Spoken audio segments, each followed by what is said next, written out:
నమస్కారం. ఫోకస్ అనంత న్యూస్ కి స్వాగతం. హెడ్లైన్ చూద్దాం.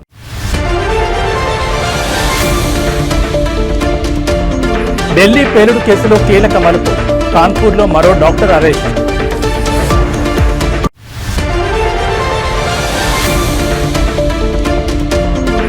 హైదరాబాద్లోని ముస్లింలు నా వల్ల కోటీశ్వరులయ్యారు. సీఎం చంద్రబాబు ఆసక్తికర వ్యాఖ్యలు.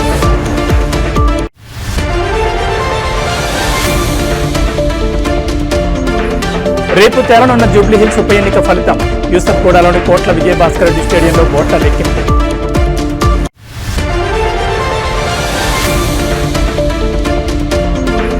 అమెరికాలో ముగిసిన సుదీర్ఘ షట్డౌన్. తాత్కాలిక నిధుల బిల్లుపై సంతకం చేసిన ట్రంప్. ఇక డీటెయిల్స్ చూస్తే అమెరికా రాజకీయాల్లో 42 రోజులుగా కొనసాగుతున్న ప్రతిష్టంభనకు తెరపడింది. దేశ చరిత్రలోనే సుదీర్ఘంగా సాగిన ప్రభుత్వ షట్డౌన్ ఎట్టకేలకు ముగిసింది. ఫెడరల్ కార్యకలాపాలకు తాత్కాలికంగా నిధులు కేటాయించే బిల్లుపై అధ్యక్షుడు డొనాల్డ్ ట్రంప్ సంతకం చేశారు. డెమోక్రాట్లు పట్టుబట్టిన ఒబామా కేర్ సబ్సిడీల డిమాండ్ను అంగీకరించకుండానే ఈ బిల్లు ఆమోదం పొందడం రిపబ్లికన్లకు రాజకీయ విజయంగా రాజకీయ విశ్లేషకులు అభిప్రాయపడుతున్నారు. బుధవారం సెనెట్ ఆమోదించిన ఈ బిల్లును ప్రతినిధుల సభ కూడా ఆమోదించడంతో ప్రతిష్టంభన వీడింది. సెనెట్లో బిల్లు ముందుకు కదలాలంటే 60 ఓట్లు అవసరం కాగా మెజారిటీ రిపబ్లికన్లకు ఆ సంఖ్యాబలం లేదు. అయితే 8 మంది డెమోక్రాట్లు పార్టీ వైఖరికి వ్యతిరేకంగా రిపబ్లికన్లతో కలిసి ఓటు వేయడంతో బిల్లు పాస్ అయ్యేందుకు మార్గం సుగమమైంది. ప్రతినిధుల సభలో ఈ బిల్లుకు 222 నుంచి 209 ఓట్ల తేడాతో ఆమోదం లభించింది. ఈ నిర్ణయంతో విమాన ప్రయాణాలు, పేదలకు ఆహార సబ్సిడీ కార్యక్రమాలు సహా నిలిచిపోయిన అన్ని ఫెడరల్ సేవలు తిరిగి ప్రారంభం కానున్నాయి. అయితే అన్ని కార్యకలాపాలు పూర్తి స్థాయిలో అందుబాటులోకి రావడానికి కొంత సమయం పట్టొచ్చు. షట్డౌన్ సమయంలో పనిచేయని, వేతనం లేకుండా పనిచేసిన ఫెడరల్ ఉద్యోగులందరికీ వారి బకాయి జీతాలు అందనున్నాయి. బిల్లుపై సంతకం చేసిన అనంతరం ట్రంప్ మాట్లాడుతూ ఇది ఒక గొప్ప రోజు అని వ్యాఖ్యానించారు. వచ్చే ఏడాది జరిగే కాంగ్రెస్ ఎన్నికల్లో ఈ షట్డౌన్ ప్రజలు మర్చిపోవద్దని ఆయన సూచించారు. అయితే డెమోక్రాట్లు కూడా ధీటుగా స్పందించారు. ప్రతినిధుల సభలో డెమోక్రాటిక్ నేత హకీమ్ జెఫ్రీస్ మాట్లాడుతూ ఈ ఏడాదైనా రిపబ్లికన్లు ఒబామా కేర్ ట్యాక్స్ క్రెడిట్లను పొడిగించాలి, లేదంటే వచ్చే ఏడాది ఎన్నికల్లో అమెరికా ప్రజలు వారిని ఉద్యోగాల నుంచి తొలగిస్తారని హెచ్చరించారు.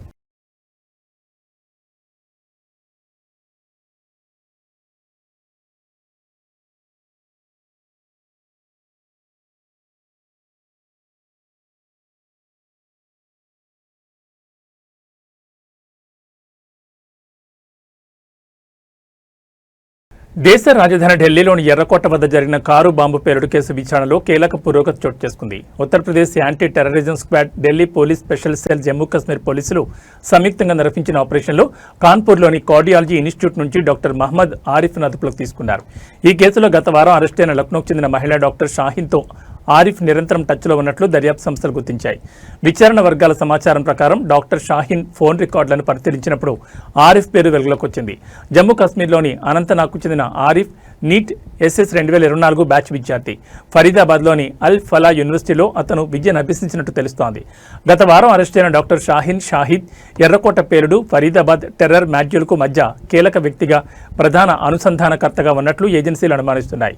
జైషే మహమ్మద్, అన్సార్ గజ్వత్ ఉల్ హింద్ అనే 2 ఉగ్రవాద సంస్థలతో సంబంధం ఉన్న ఫరీదాబాద్ మాడ్యూల్ను జమ్మూ కాశ్మీర్ పోలీసులు ఛేదించిన విషయం తెలిసిందే. ఈ క్రమంలోనే ఫరీదాబాద్లోని దౌజ్ గ్రామంలో అద్దెకు తీసుకున్న ప్రాంగణంలో భారీగా పేలుడు పదార్థాలు స్వాధీనం చేసుకుని డాక్టర్ ముజ్మిల్ అహ్మద్ గనాయ్ను అధికారులు అరెస్ట్ చేశారు. మరోవైపు కాశ్మీర్కు చెందిన మరో డాక్టర్ నిసార్ ఉల్ హసన్ పేలుడు జరిగిన రోజు నుంచి కనిపించకుండా పోయాడు. ఉగ్రవాద సంస్థలతో సంబంధాలున్నాయనే ఆరోపణలతో జమ్మూ కాశ్మీర్ ప్రభుత్వం అతన్ని ఉద్యోగం నుంచి తొలగించగా ఆ తర్వాత అల్ ఫలా యూనివర్సిటీ అతన్ని నియమించుకుంది.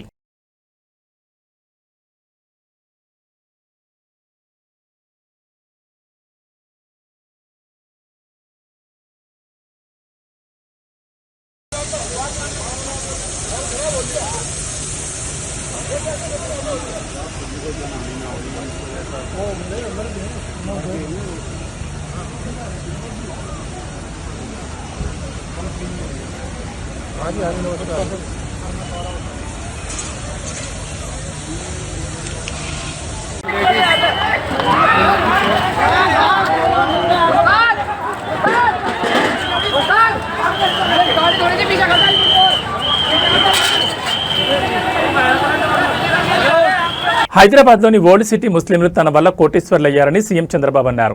ఇవాళ ఆయన విశాఖలో మీడియాతో మాట్లాడుతూ తాను ఉమ్మడి ఆంధ్రప్రదేశ్లో సీఎంగా ఉన్ననాడు హైదరాబాద్ అభివృద్ధికి ప్రథమ ప్రాధాన్యం ఇచ్చామన్నారు. సమస్యాత్మక ప్రాంతమైన ఓల్డ్ సిటీ పక్కనే దూరదృష్టితో ఎయిర్పోర్ట్ని ఏర్పాటు చేశామని తెలిపారు.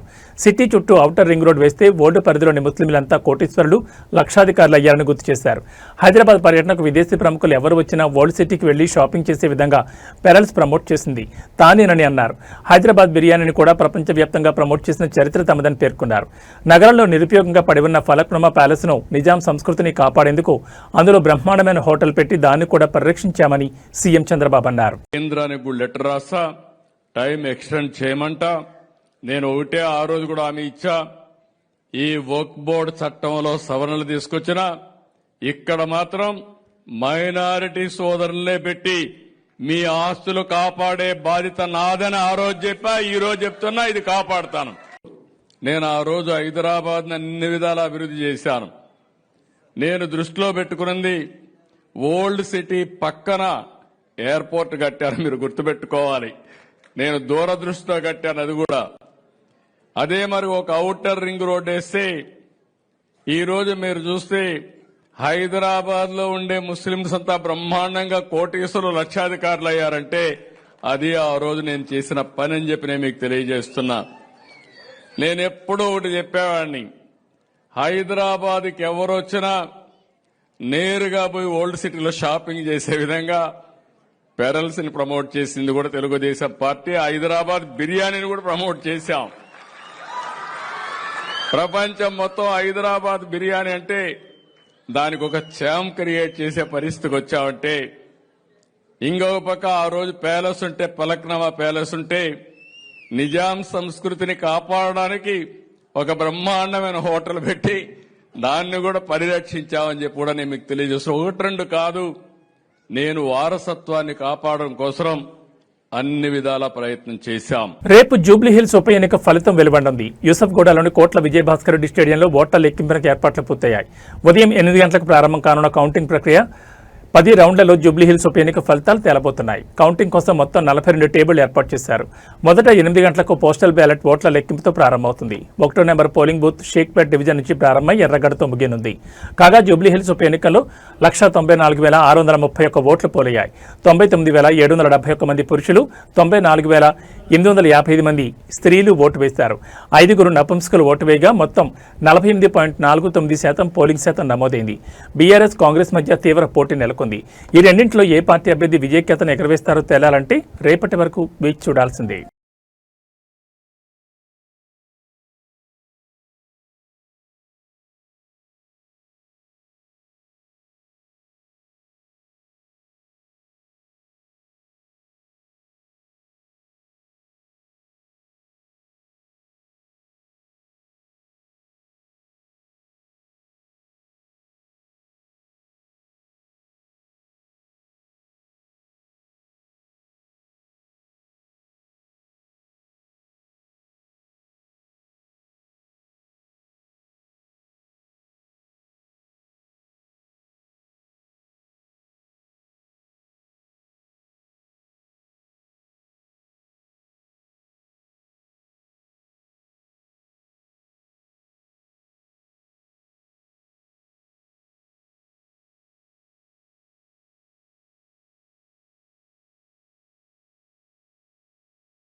ఇప్పటికీ ఏపీలో చలి తీవ్రతతో ప్రజలు ఇబ్బంది పడుతుండగా వాతావరణ శాఖ మరో కీలక అప్డేట్ ఇచ్చింది. బంగాళాఖాతంలో ఏర్పడిన అల్పపీడనం కారణంగా ఆంధ్రప్రదేశ్లో 2 రోజుల పాటు భారీ వర్షాలు కురుస్తాయని ప్రకటించింది.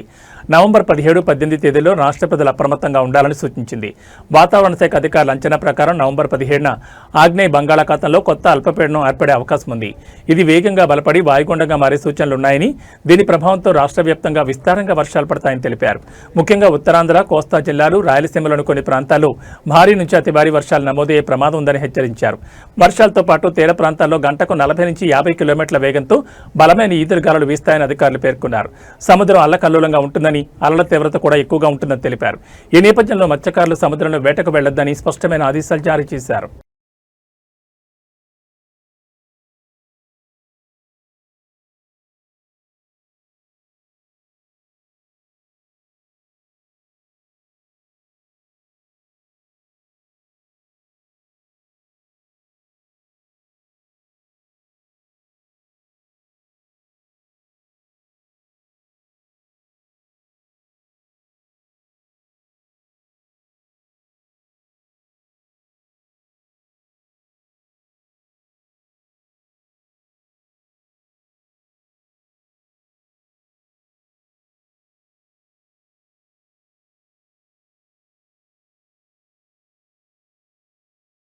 హనుమకొండలో ఓ స్కూల్ యాజమాన్యంపై విద్యార్థి సంఘాల దాడి వీడియో కలకలం రేపుతోంది. హనుమకొండ జిల్లా కేంద్రంలోని స్మైల్ డీజీ స్కూల్ కరెస్పాండెంట్ శ్రీనివాసవరంపై విద్యార్థి సంఘాల నాయకులు దాడికి పాల్పడ్డారు.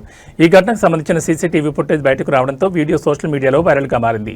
వీడియోలో కొంతమంది విద్యార్థి సంఘం నాయకులు స్కూల్ యాజమాన్యంపై దాడి చేయడానికి ప్రయత్నిస్తున్న దృశ్యాలు స్పష్టంగా రికార్డయ్యాయి.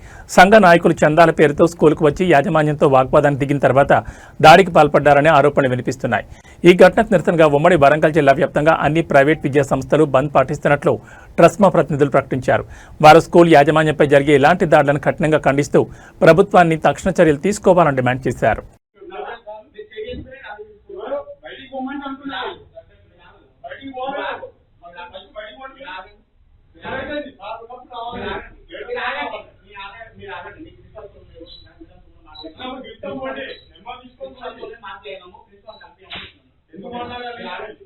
డబ్బులు లేవు మా దగ్గర, ఇప్పటికీ కష్టాలు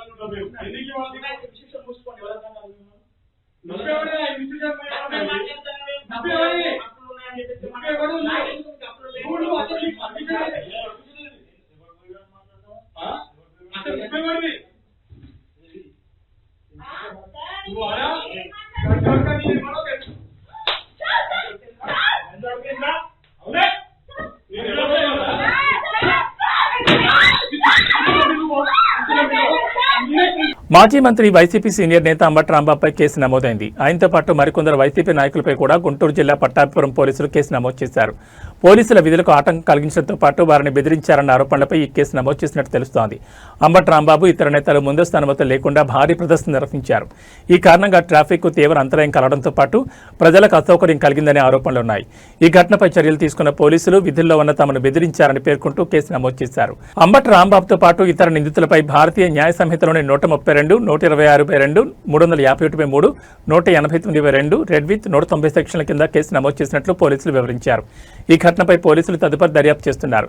గుంటూరు పట్టణంలో నిన్న వైద్య కళాశాలల పీపీపీ విధానాన్ని వ్యతిరేకిస్తూ వైసీపీ ఆధ్వర్యంలో ప్రదర్శన నిర్వహించారు. ఈ సందర్భంలో పోలీసులు అనుమతి లేదని అడ్డుకోవడంతో పోలీసులతో అంబటి వాగ్వాదానికి దిగారు. దీంతో అక్కడ కొద్దిసేపు ఉద్రిక్త పరిస్థితులు నెలకొన్నాయి. ఈ ఘటనపై పోలీసులు చర్యలు చేపట్టారు.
జై జై జగన్ వద్దులాలి వద్దులాలి వద్దులాలి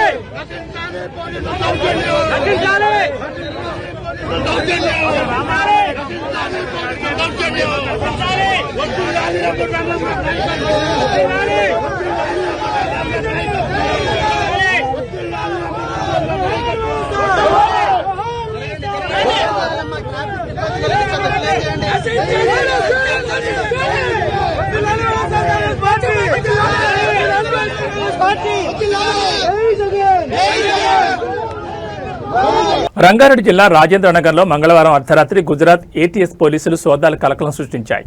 4th వ్యూ కాలనీలోని డాక్టర్ సయ్యద్ మొహిద్దీన్ ఇంట్లో తనిఖీలు నిర్వహించారు. అడిషనల్ ఎస్పీ స్థాయి అధికారి ఆధ్వర్యంలో 5 సభ్యుల బృందం సోదాల్లో పాల్గొంది. 3 రకాల లిక్విడ్లతో పాటు కంప్యూటర్, పలు రకాల బుక్స్, ఆయిల్ తయారు చేసే మిషన్ సహా పలు డాక్యుమెంట్లను స్వాధీనం చేసుకున్నారు. సయ్యద్ సోదరుడు ఒమర్ ఫారూక్కి నోటీసులు ఇచ్చి సెర్చ్ నిర్వహించారు. అనంతరం సామగ్రిని సీజ్ చేశారు.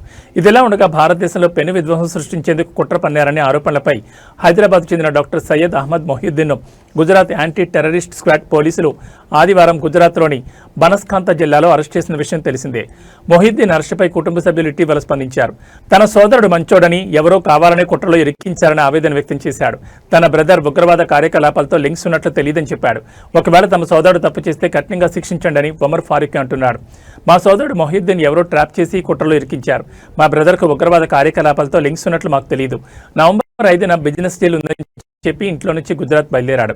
9వ తేదీన ఏటీఎస్ వారు నాకు ఫోన్ చేసి మీ బ్రదర్కు ఉగ్రవాదులతో సంబంధాలు ఉన్నాయని అరెస్ట్ చేశామని చెప్పారు. మొహిద్దీన్ నివాసాన్ని ముట్టొద్దు, 2 రోజుల్లో వచ్చి ఆయన రూమ్లో ఉన్న సామగ్రి స్వాధీనం చేసుకుంటామని ఏటీఎస్ పోలీసులు చెప్పారన్నారు. ఇంటికి ఏటీఎస్ పోలీసులు వచ్చారు. సామాన్లు సీజ్ చేసి తీసుకువెళ్లారు. ఏటీఎస్ అరెస్ట్ చేసిన వారిలో మరో 2 ఆజాద్ సులేమన్ షేక్, మహమ్మద్ సుహైల్ వారితో మాకు ఎలాంటి లింక్స్ లేవని అన్నాడు.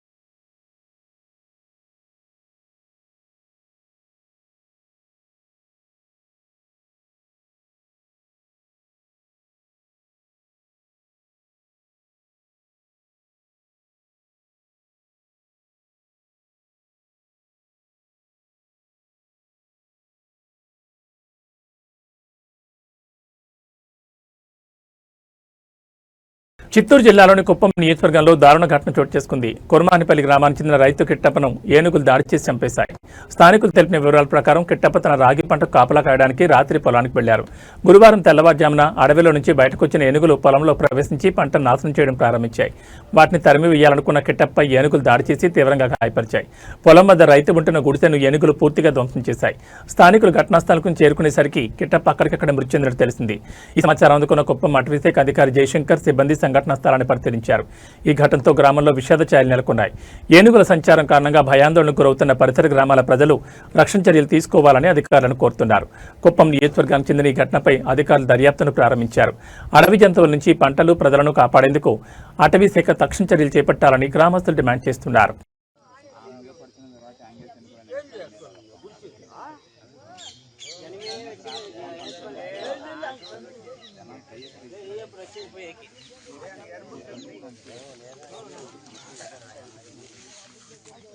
కట్టారం కదా మమ్మ అంజే అంజే అంజే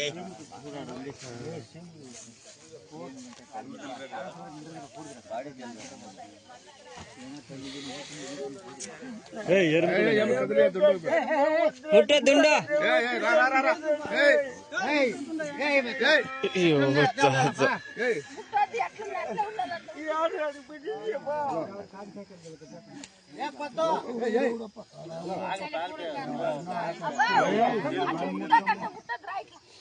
తెలంగాణ రాష్ట్రంలో చలి తీవ్రత బాగా పెరిగింది. కొన్ని రోజులుగా కనిష్ట ఉష్ణోగ్రతలు ఒక్కసారిగా పడిపోవడంతో తెలంగాణ గజగజ వణుకుతోంది.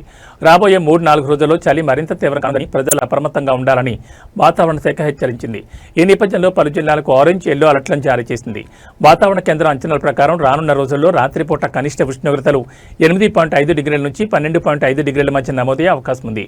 ముఖ్యంగా మంచిర్యాల, జయశంకర్ భూపాలపల్లి, ఆదిలాబాద్, ఆసిఫాబాద్ జిల్లాలకు ఆరెంజ్ అలర్ట్ ప్రకటించింది. ఈ ప్రాంతాల్లో కనిష్ట ఉష్ణోగ్రతలు 10 డిగ్రీల కంటే తక్కువగా పడిపోవచ్చని తెలిపింది. మిగిలిన జిల్లాలకు ఎల్లో అలర్ట్ జారీ చేసింది. ఇప్పటికే ఉమ్మడి ఆదిలాబాద్ జిల్లాలోని ఏజెన్సీ గ్రామాలు చలికి వణికిపోతున్నాయి. మంగళవారం రాత్రి కుమరంభీం, ఆసిఫాబాద్ జిల్లా సిర్పూర్లో అత్యల్పంగా 10.2 డిగ్రీల అత్యల్ప ఉష్ణోగ్రత నమోదైంది. తెలంగాణ రాష్ట్రం తీవ్ర చలి ప్రభావిత జోన్లో ఉందని కేంద్ర ఆరోగ్య శాఖ ఆధ్వర్యంలోని ఎన్పీసీసీహెచ్హెచ్ గత ఏడాది ప్రకటించిన విషయం నిపుణులు గుర్తు చేస్తున్నారు. ఈసారి కూడా అదే తరహా పరిస్థితి నెలకొనడంతో ప్రజలు తగిన జాగ్రత్తలు తీసుకోవడం అత్యవసరమని సూచిస్తున్నారు.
ఏబీ బులెటిన్ విశేషాలు. నమస్కారం.